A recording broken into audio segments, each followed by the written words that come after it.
दुनिया में सबसे टॉप पर मानी जाने वाली जापान के इंजन की तकनीक को अपनाने के लिए भारत ने इनकार कर दिया है। भारत का यह फैसला देखकर पूरी दुनिया के साथ साथ जापान खुद हैरान रह गया है, क्योंकि इसकी तकनीक का मुकाबला करने की ताकत अगर किसी में है तो वो है अमेरिका। उसके बाद भी भारत ने जापान की इस तकनीक के लिए इनकार कर दिया है। भारत ने ऐसा क्यों किया है, इसके बारे में हम जानेंगे, लेकिन उससे पहले हम आपको बता दें कि भारत एक ऐसा विमान बना रहा है जो वर्ल्ड क्लास का होगा। ये विमान जल्द ही भारत के किसी एयरबेस से उड़ान भरता हुआ नजर आ सकता है और दुश्मनों के छक्के छुड़ा सकता है। इस लड़ाकू विमान का नाम है एडवांस मीडियम कॉम्बैट एयरक्राफ्ट यानी एमका। 2 इंजनों वाला ये विमान किसी भी मौसम में हवाई उड़ान भर पाएगा। ये फाइटर मल्टी रोल यानी हवा में सुपर पावर होगा। जमीन पर हमला और बम वर्षा करने में भी इसे कोई समस्या नहीं होगी। आज की तारीख में भारत की वायुसेना की शक्ति है सुखोई 30 MKI, मिराज 2000, जगुआर और तेजस जैसे लड़ाकू विमान, लेकिन जल्द ही इनकी जगह लेने के लिए स्टेल्थ लड़ाकू विमान आ जाएगा। इस इंजन के बारे में और ज्यादा डिटेल से जानेंगे, लेकिन उसके साथ ही जानेंगे कि भारत ने जापान की तकनीक के लिए क्यों मना कर दिया है और इसके लिए वो कौन से दूसरे ऑप्शन के बारे में सोच रहा है। तो इस वीडियो को आप अंत तक जरूर देखिएगा। दोस्तों, भारत इस वक्त अपने रक्षा क्षेत्र को मजबूत बनाने के लिए बहुत सारे प्रोजेक्ट्स में लगा हुआ है।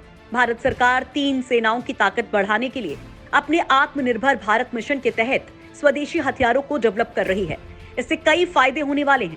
एक तो हम हथियारों के आयात को घटा सकेंगे, दूसरा हमारी सेना की दूसरे देशों के हथियारों पर अपनी निर्भरता घटा सकेंगे, वहीं तीसरा हम अपने हथियारों पर निर्भर रहेंगे तो देश की सुरक्षा को ज्यादा मजबूत बना सकेंगे।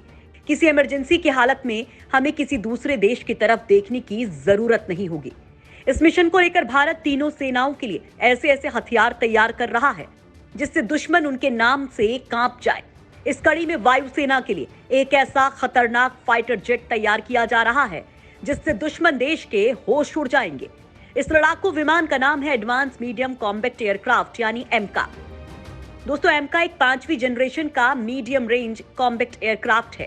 ये एक स्टेल्थ लड़ाकू विमान है। दुनिया में कुछ ही ऐसे देश हैं जिनके पास 5वीं जनरेशन का फाइटर जेट है, जिसमें भारत का नाम भी शामिल होने वाला है। दोस्तों, यहां आपको बता दें कि स्टेल्थ विमान ऐसे विमान होते हैं जो रडार को धोखा दे सकते हैं, लेकिन अदृश्य विमान होने का ये मतलब नहीं कि ये आपको आंखों से नजर नहीं आएगा। ये फाइटर प्लेन आपको दिखाई देंगे, लेकिन मिलिट्री की आंख यानी कि रडार को नजर नहीं आएंगे। साधारण रडार की मदद से इन्हें ढूंढना और इन पर निशाना लगाना मुश्किल होता है। फिलहाल दुनिया में 7 ऐसे एयरक्राफ्ट हैं जिसमें ऐसी टेक्नोलॉजी मौजूद है, जिसमें France, Germany, Swedish, British, US और चीन शामिल हैं। वहीं बहुत जल्द भारत भी सुपर क्रूज टेक्नोलॉजी से लैस हो जाएगा। भारत में इस लड़ाकू विमान को डीआरडीओ के एरोनॉटिक डेवलपमेंट एजेंसी ने डिजाइन किया है। वहीं अब इसकी टेक्नोलॉजी के परीक्षण के लिए बर्ड फैसिलिटी का इंतजाम किया जा रहा है। दोस्तों, एमका को ऐसे बनाया गया है कि ये दूसरे एयरक्राफ्ट के मुकाबले सुपरसोनिक स्पीड पर भी ज्यादा स्टेबल रह सके। इसके लिए इस एयरक्राफ्ट के कंधों पर 2 diamond shaped trap zonal wing लगाए गए हैं, जिससे ये हवा को आराम से काट सके। वहीं इसमें एक वी शेप टेल भी दी गई है, जिसके साथ 2 बड़ी फ्यूजलेस टेल विंग भी दी गई है, जो इसे सुपरसोनिक स्पीड पर स्टेबलाइज करेगी। इसे एस की शेप में बनाया गया है ताकि ये दुश्मन के रडार को आसानी से चकमा दे सके। इसके साथ ही इसमें उत्तम AESA रडार सिस्टम लगाया जाएगा, जो इसे दुश्मन के लिए अदृश्य बना दे।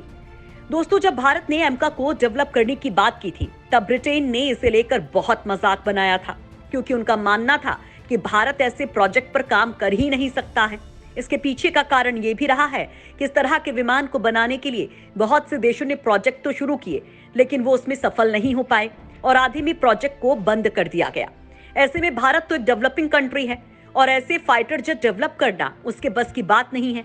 लेकिन भारत ने इन देशों की सारी गलतफहमी दूर कर दी और धीरे धीरे 5वीं पीढ़ी के लड़ाकू विमान के डेवलपमेंट में सफलता हासिल करता जा रहा है और साथ ही इसकी कामयाबी को दुनिया के साथ साझा भी कर रहा है। दोस्तों, भारत की सफलता से पूरी दुनिया में यह साबित हो गया है कि भारत को हल्के में लेना बहुत बड़ी गलती है। अपनी कामयाबी की सीढ़ियां चढ़ते हुए भारत इस फाइटर जेट पर काफी काम कर चुका है। वहीं अब इसके लिए एक ताकतवर और हाई थ्रस्ट जनरेट करने वाले इंजन की जरूरत है। इसके लिए 125 किलो न्यूटन थ्रस्ट जनरेट करने वाले इंजन को तैयार करने की कोशिश की जा रही है, जिसके लिए ब्रिटेन की कंपनी रोल्स रॉयस, फ्रांस की कंपनी सैफ्रॉन, और अमेरिका की जीई एविएशन से बात की जा रही है। ब्रिटेन की रोल्स रॉयस और फ्रांस की सैफरन ने इस विमान को लेकर भारत की बात की है। आपको बता दें कि सैफरन भारत के मिराज और राफेल के इंजन बना चुकी है, लेकिन अब भारत एमका विमानों का निर्माण मेक इन इंडिया प्रोजेक्ट के तहत करना चाहता है, जिसके लिए सैफरन और रोल्स रॉयस ने भारत को कई बड़े ऑफर दिए हैं। इस पर डीआरडीओ की तरफ से सहमति नहीं बन पाई है, लेकिन अब एमका के इंजन को लेकर जापान ने एंट्री की है। उसने 150 किलो न्यूटन थ्रस्ट जनरेट करने वाले इंजन को डेवलप किया है। ये बहुत ही ताकतवर इंजन है। बताया जा रहा है कि दुनिया के सबसे तेज और ताकतवर लड़ाकू विमान F-35 और F-22 रैप्टर में लगाए जाने वाले इंजन से भी ज्यादा ताकतवर है। ऐसे में ये साफ हो जाता है कि ये कितना शक्तिशाली इंजन है और ये माना जा रहा था कि भारत इसके लिए हामी भर सकता है, लेकिन भारत ने जापान के इस महाशक्तिशाली इंजन के प्रस्ताव को मानने से इनकार कर दिया है। दरअसल इसके पीछे कुछ कारण है, जिसके बारे में हम आपको बता देते हैं। दोस्तों, जापान जिस इंजन के निर्माण पर काम कर रहा है XF9, इस इंजन की लंबाई है 400 सेंटीमीटर और चौड़ाई 98 सेंटीमीटर है। वहीं इसका ड्राई वेट 1550 किलो है।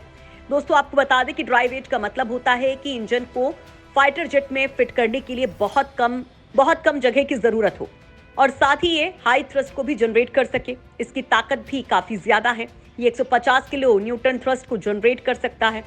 दोस्तों, भारत का रफाल के दोनों इंजन मिलाकर 150 न्यूटन थ्रस्ट को जनरेट कर सकते हैं। साथ ही ये मीडियम वेस्ट कैटेगरी के विमान हैं, जिसके कारण इसे बहुत शक्तिशाली विमान माना जाता है। वहीं दूसरी तरफ भारत के पास सुखोई F-30 लड़ाकू विमान भी है, जो काफी भारी भरकम लड़ाकू विमान है, लेकिन इस इंजन को सुखोई के लिए XF9 इंजन परफेक्ट माना जा रहा है। लेकिन फिलहाल सुखोई में नए इंजन को जोड़ने की बात नहीं चल रही है। वहीं आने वाले 10 सालों में भी ऐसे कोई आसार नजर नहीं आ रहे हैं जिससे कहा जा सके कि भारत सुखोई F-30 को अपग्रेड करके निर्माण करेगा, जिसके कारण जापान का इंजन भारत के लिए फिट नहीं बैठता है। वहीं एमका को लेकर बात करें तो जापान का ये XF9 150 किलो न्यूटन थ्रस्ट तो जनरेट करता है, लेकिन अभी इस इंजन की लो एटीट्यूड और हाई एटीट्यूड पर कैसी परफॉर्मेंस है और साथ ही गर्म इलाकों जैसे रेगिस्तान और ठंडे इलाके जैसे लद्दाख में जहां तापमान बहुत कम होता है, वहां ये कैसे काम करेगा। इसके साथ ही यहाँ ऑक्सीजन की भी कमी रहती है। ऐसे एरिया में इन इंजन की परफॉर्मेंस कैसी होगी, इसके बारे में अभी पता नहीं है। यहाँ अभी कोई टेस्ट नहीं किया गया है और इस तरह के टेस्ट को पास करने के लिए करीब 5 से 6 साल का समय चाहिए। लेकिन भारत इतना वक्त इस इंजन के इंतजार में नहीं बिता सकता है। वो जल्द से जल्द इसे डेवलप करना चाहता है, इसलिए भी जापान को भारत ने मना कर दिया है। इसके अलावा भारत इस लड़ाकू विमान के इंजन को लेकर मामला इसलिए भी लटकाया हुआ है क्योंकि वो इस इंजन को खरीदने के साथ साथ भारत इसकी टेक्नोलॉजी भी खरीदना चाहता है और इसके लिए ब्रिटेन की कंपनी राजी नहीं थी। उसके मना करने के बाद भारत ने फ्रांस से बात शुरू की है। वहीं जापान भी कभी भी अपनी टेक्नोलॉजी बेचता नहीं है, इसलिए भारत जापान के इंजन में ज्यादा दिलचस्पी नहीं दिखा रहा है। ऐसे में अब देखना होगा कि इस इंजन को लेकर जो परेशानी चल रही है वो कब खत्म होगी और भारतीय वायुसेना को ये ताकत हासिल होगी।